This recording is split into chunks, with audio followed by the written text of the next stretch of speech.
হাজি সাহেব আসসালামু আলাইকুম। ওয়ালাইকুম আসসালাম। কি রে মন্টু, খবর? আরে হাজি সাহেব আর কোন না, বিপদে পড়ে তোমার কথা শুন। কি বিপদ? আরে হাজি সাহেব বেডিটের বিয়ে নাই গাতুন, টাকা পয়সা নাই কোনো হাতত। 50,000 টাকা হাওলাত দাম তো। আর ভাই রে, টাকা মোড়ও নাই রে, হাতের অবস্থা খুব খারাপ। আমার তো টাকা নাই ভাই। হাজি সাহেব টাকাটা জরুরি, একে খুব জরুরি লাগবে হাজি সাহেব।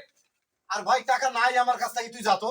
আর হাজি সাহেব দেন হাজি সাহেব, টাকাটা তুই এখন মাসে থাকবে মোর গত। তারপরে আমি বগুড়ি টুকরে থেকে আসিয়ে তোমাকে টাকাটা দেব। আর ভাই সে টাকাটা থাকলে না আমি দিব তো, আমার কাছে টাকা নাই, তুই যা তো যা।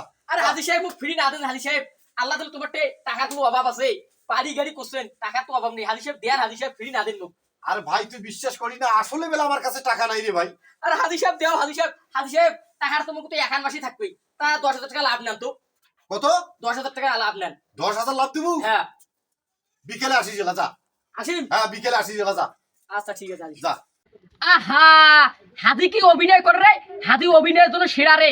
সুদের টাকা দিয়ে স্থান লাভ, তেমনি মুখ টাকা দেন নকদিও মারি নেল গুদ।